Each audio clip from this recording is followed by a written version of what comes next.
Teachers. Teachers are classified as some of the best and most crucial persons in the history of time. Throughout the history of mankind, knowledge has been passed down to generation. Millions of years of knowledge has been passed down to everyone in our current time frame. So if so much knowledge was passed down to us, why are a lot of us failing in life? Why are a lot of us not meeting our goals and targets? In this video, I'll be telling you about some of the lessons that aren't being taught in school and how we can apply them to our lives and genuinely live a better life and understand how to appreciate life more.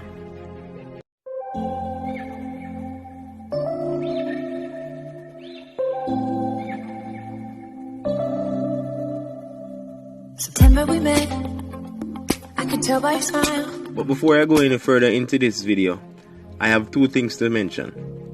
Firstly, this is just my opinion on this topic. And secondly, please be sure to like, share and subscribe to this channel. And when I say like the video, it really helps me with the YouTube algorithm. So please do. So without any further delay, let's get into it. Firstly, I'd like to say, a lot of schools in society aren't on the same level because we have private schools and public schools. In most cases, private schools will give you a better educational system for your child versus a public institution.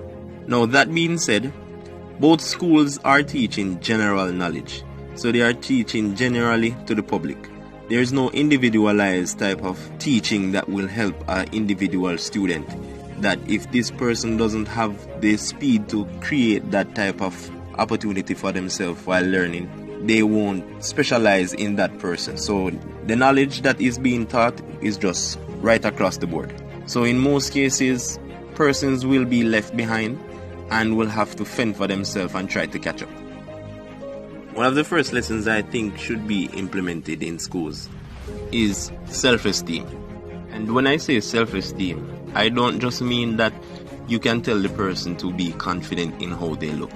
I mean to tell them to be confident in who they are, to be confident in the skin that they have, to love themselves and to be comfortable with expressing themselves completely. An obvious sign of lack of confidence in a student is when that student is being bullied. Oftentimes students are being bullied because of the personality traits that they have. They don't fit into that normal group of students in that institution. So oftentimes when other students don't understand that person exactly, they will bully them and try to get them down. In 2019, a survey was done by the National Center for Educational Statistics shows that between 20 to 25% of most students in schools are being bullied.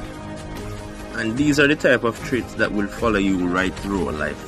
So if when you were going to school, you weren't taught to handle self-esteem in a way that it can better you in life, you will go through life with a weight over your head. Another lesson that I think should have been taught to us is how to handle personal finances. How many times have you made a budget and tried to stick to that budget, but no matter how hard you try, you just end up breaking it? A lot of persons have been working for years and working a fairly good amount of cash, but they still can't find themselves with any at all, none in savings and none in any form of investments whatsoever. So it's now obvious that we weren't taught the things that we should know. And unfortunately, one of these things is personal finances. So personal finances for me is 5 different categories, which are income, spending, protection, investing, and saving. So we weren't taught that these 5 categories of personal finances should work together hand in hand with an equal amount of everything to keep a balance. And the first step in understanding personal finance is understanding yourself and your spending habits, and understand how much your income actually means to you and what's the best way to reinvest, to use that for protection and to use it for any form of spending. So the third lesson on this list would be self-care. So I firmly stand behind this lesson. Self-care. Self-care is to protect who and what you are in a complete manner. So I believe that beauty is the preservation and actualization of oneself, to completely extract all of the essence from your attributes.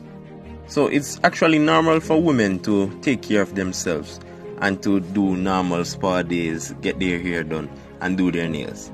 But what about the males in society? What about the young men, the older men in society who don't actually know that they can actually do this too? A simple thing like detoxing can help your body exponentially to release all of the negative toxins inside of your body. But here's the thing, most men won't do this because of the stigma surrounding this type of thing. In society, it's often associated that if men take too good of a care for themselves, they are more on the feminine side. Well, this is not true, because each human being has to preserve their bodies by eating right, proper exercise, proper hygiene, and proper overall self-care. So you can't be taught about proper self-care without mentioning proper mental health. Now, I strongly believe that person should be taught about the importance of proper mental health. So even though there's a thin line between sanity and insanity, proper mental health doesn't always mean that you might be crazy or you might be insane. Proper mental health can mean simple things like whether or not you're stressed, how do you feel about yourself, whether or not you understand your feelings towards something. So these things are simple elements of proper mental health. Now, how do you apply this type of thing to life? So take it that you're working after you left school. You're in a new environment and this is your first job to earn some money. While the factor that you are earning money will ease certain mental burdens, the fact that you are now working money for yourself will put some form of stress on you, whether or not the work is hard or the work is easy, because you'll have to factor in certain things into your new lifestyle. Some persons after leaving school will go to college. Some persons after leaving school will just go directly into the work world and take care of themselves and just lead a life by themselves. Some persons might work and stay with their family. So your mental state will vary whether or not you are doing these type of things.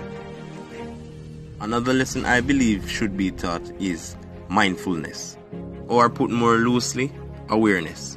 So the number one thing we should remember about schooling is like a training session or a training camp for us for the real world.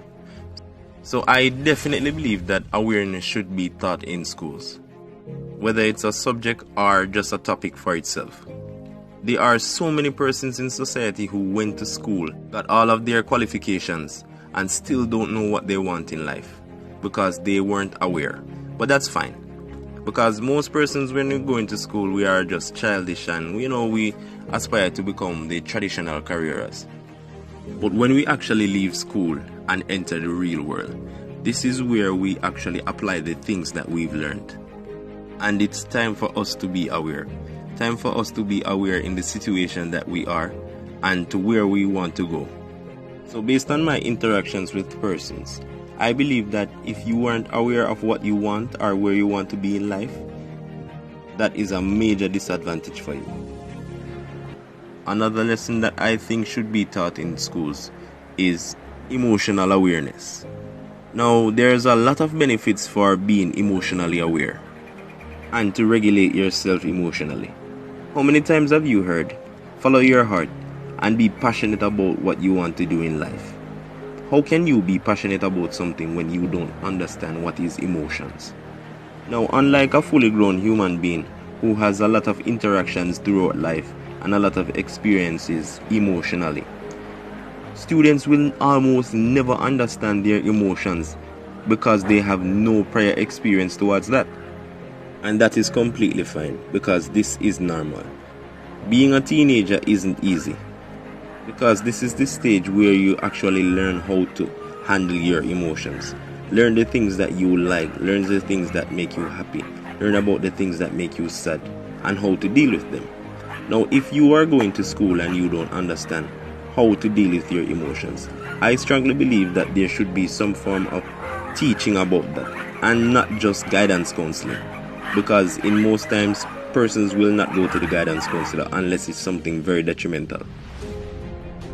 Now, of all the lessons that I've given you, I strongly believe that this is one of the most crucial and the most beneficial of them all. Controlling negative thoughts. As human beings, we are often in situations where we get heated with anger and a buildup of emotions. Now, this is where we think rationally and irrationally. And in a lot of cases, persons have chose the irrational move, which in their case was the wrong move, and has led them to a life that they didn't imagine themselves to live. In a lot of cases, we don't have to be in a heated or emotional moment. We might just be sitting and thinking about certain events, and then you've been plagued with negative thoughts. Envy, jealousy, covetousness. These are some of the things that might overthrow a person's mind if they don't understand completely how to control negative thoughts. It has happened to the best of us, and it has happened to the worst of us. And this is why I strongly believe that this subject or lesson should be taught in schools. Another lesson that should be taught is the importance of rest. And when I say rest, not just sleep, I mean resting physically and resting psychologically. Now, at a young age, where we might just have left college or left high school and we have our goals to accomplish, we do our best to try to satisfy the urge of getting money, the urge of getting there before it's too late. Now, nothing is wrong with this. This is the type of mentality that most persons should have in the world. But when you deplete all of your energy chasing a goal that you might not live to see, this is where you went wrong. It makes no sense to work 10 times as hard now to get there 10 times as fast, to lose it 10 times quicker than you're supposed to have it. Life is not for the rush. Life is to be remembered and enjoyed. So take your time with whatever you are doing and enjoy your life, because at the end of the day, you'll only get one. Or at least that's what I know about.